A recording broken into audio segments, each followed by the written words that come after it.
Dans cette vidéo, j'aimerais te parler de ce que tes étudiants veulent vraiment. Quand j'ai commencé à donner mes cours, je voulais enseigner de la façon dont moi j'apprends les langues. Donc si tu connais un peu ma chaîne YouTube, tu peux voir un peu comment j'apprends la langue.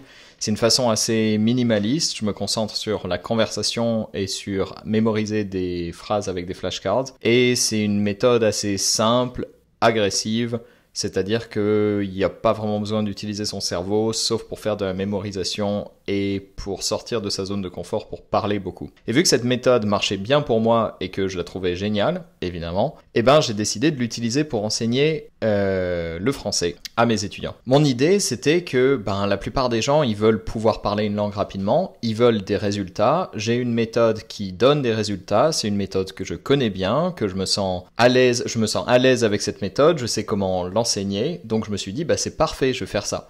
Et j'ai axé tout mon marketing sur la plateforme italki sur le fait que j'avais une méthode qui donnait des résultats rapidement, qui allait aider les gens à avoir des conversations en français rapidement. Et rapidement, je me suis retrouvé face à un problème. J'avais des étudiants qui progressaient très vite avec des résultats qui sont rares, qui sont des résultats impressionnants, mais qui lâchaient au bout de 1 ou 2 mois. Ils arrêtaient les cours. Et leur satisfaction n'était pas énorme, surtout chez les étudiants débutants qui n'avaient jamais appris une langue avant. En fait, ils ne se rendaient pas compte qu'ils faisaient des super résultats, en fait, des super progrès.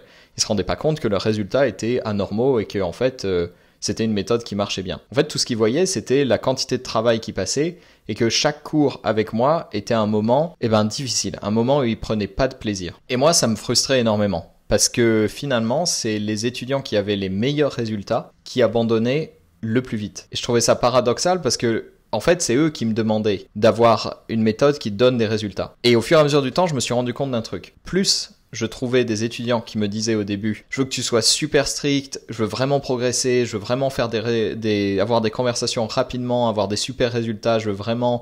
je suis super motivé, même si on prend un cours par jour, il n'y a pas de souci et tout ça. » Plus ils me disaient des choses comme ça, ils m'envoyaient des signaux disons que d'une personne qui est très motivée pour apprendre la langue, qui est prête à en chier un peu.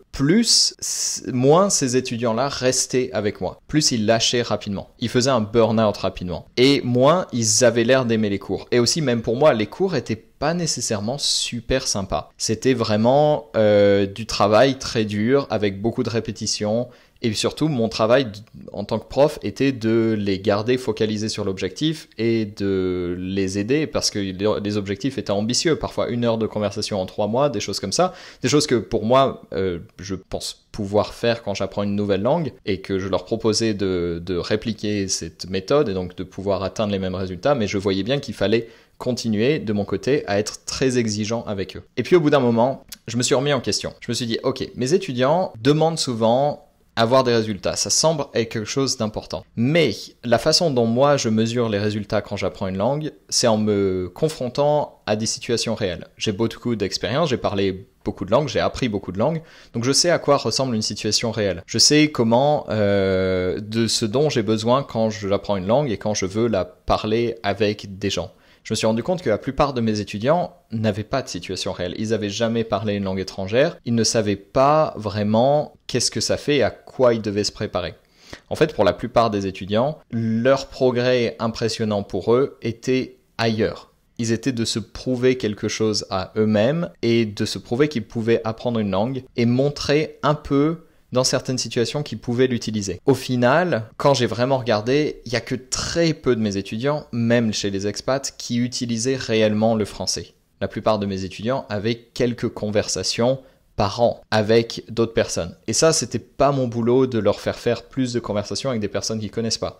Certains, c'est parce qu'ils vivent dans un endroit où il n'y a pas beaucoup de francophones. Et pour la plupart, c'est surtout qu'ils n'avaient pas vraiment envie, en fait, de parler dans la vie réelle avec des gens. Ils avaient trop peur. Donc, je me suis posé la question, quelle est la valeur de mes cours ? Qu'est-ce que je dois leur apporter ? Parce que j'ai pas envie juste d'être un prof qui perd des étudiants parce qu'il essaie d'être extrêmement strict et de les faire progresser extrêmement vite. Il faut que je trouve un équilibre. Et puis même, c'est pas à moi de décider si les résultats sont satisfaisants ou pas. Au final, moi, si j'apprenais un truc, que ce soit la guitare, le piano, la danse ou l'escalade, finalement, mon prof peut me donner une idée de ce qui est possible ou pas, mais c'est un peu à moi de décider si je suis content de mes résultats ou pas.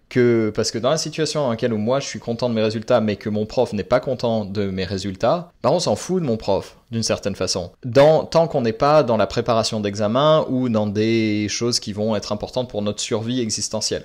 Tant que moi, en tant qu'étudiant, j'ai conscience de mes limitations et de ce que je peux faire. En fait, il y a une phrase que je déteste, qui moi m'a énervé personnellement quand j'apprenais les langues, c'est que chacun apprend différemment et à son rythme. Moi, ça m'énerve parce que souvent, les gens expriment un besoin de pouvoir parler rapidement, mais ne veulent pas faire ce qu'il faut faire pour parler rapidement. Ils vont faire plein d'autres choses, peut-être plus compliquées, mais plus confortables, et pas ce qu'il faut faire pour avoir des résultats rapides. Donc, je me suis adapté. J'ai cherché à comprendre ce que voulaient vraiment mes étudiants, et c'est peut-être ça que tes étudiants veulent vraiment. En fait, généralement, il faut apprendre à creuser quand nos étudiants nous disent qu'ils ont des objectifs. Par exemple, quand ils disent « j'aimerais avoir une meilleure grammaire ». Ok, on peut poser la question pourquoi, quel est le problème avec ta grammaire? Et ils vont dire je fais trop de fautes, je vois bien que quand je fais des exercices de français, je fais des fautes de grammaire. Tu dis ok, pourquoi c'est un problème? Eh bien parce que je suis pas prêt avec la grammaire à l'écrit, je vais pas être prêt à l'oral. Et c'est quoi le problème si t'es pas prêt à l'oral? Eh ben ma belle famille va se moquer de moi ou trouver que mon français est pas assez bon quand je vais parler avec eux. Et là on identifie un peu plus un problème, c'est comment paraître devant sa belle famille. Est-ce qu'on parle bien français ou pas? Généralement, le problème de la plupart des étudiants, c'est de se sentir à l'aise. C'est un aspect extrêmement psychologique. Parce que finalement, on est en 2023, c'est pas comme si les ressources pour vraiment apprendre le français manquaient en fait. Si vraiment c'est un problème d'apprendre le français, il y a des tonnes de solutions. Ça devrait plus être une question. Les gens apprenaient le français dans les années 60, dans d'autres pays, avec un livre. Donc généralement, le besoin de l'étudiant, il est ancré dans quelque chose de concret et souvent de psychologique. Parfois, c'est un truc assez facile, c'est passer un examen, et il y a aussi en plus des questions derrière cet examen, parce que parfois, quelqu'un veut passer un examen pour se sentir légitime pour pouvoir parler la langue. Et souvent, on peut aussi leur montrer qu'on peut parler la langue sans avoir passé le niveau B2 en français. Ok, l'autre besoin important des étudiants, c'est de passer un bon moment. Ils veulent que les cours de français soient dans la catégorie loisirs. C'est pas un apprentissage indispensable pour la plupart des étudiants. Même quand ils sont expats, même quand ils ont des collègues français, dans mon cas, la plupart de mes étudiants, c'est pas un besoin hyper vital, important de parler français. Je n'ai pas d'étudiants qui soient réfugiés ou qui cherchent du travail immédiatement. J'ai des étudiants qui apprennent le français principalement pour le loisir. Alors ils ne le formulent pas comme ça. Ils apprennent le français pour leur famille, pour les voyages, pour le travail. Mais en vérité, c'est un hobby comme un autre. C'est quelque chose dans lequel ils veulent prendre du plaisir, voir des progrès qui les motivent, mais c'est avant tout quelque chose de personnel. Un autre besoin des étudiants, c'est quelque chose qui est très bizarre, et je pense dont beaucoup de profs de conversation font l'expérience, c'est de pouvoir parler librement à quelqu'un. Nous, en tant que tuteurs, on est littéralement payés pour faire de la conversation. Et quand on devient bon à faire de la conversation avec quelqu'un avec qui on s'entend bien, on apporte une valeur assez unique, une valeur que la plupart du temps, je crois, les psys apportent, ou les bons amis. Des fois, j'ai l'impression d'être payé pour être ami des gens, et pareil, quand j'apprends une langue, j'ai l'impression de payer quelqu'un pour être mon ami. Alors, c'est pas glauque ou quoi, en fait, c'est plutôt positif. C'est-à-dire qu'au-delà de l'apprentissage de la langue, il y a un vrai lien qui se fait et on aime bien passer du temps avec cette personne. On aime bien lui raconter notre vie, on aime bien aussi écouter la vie des autres et donner notre avis. Et ça, je pense, pour moi, c'est la principale valeur qu'on apporte en tant que prof de langue.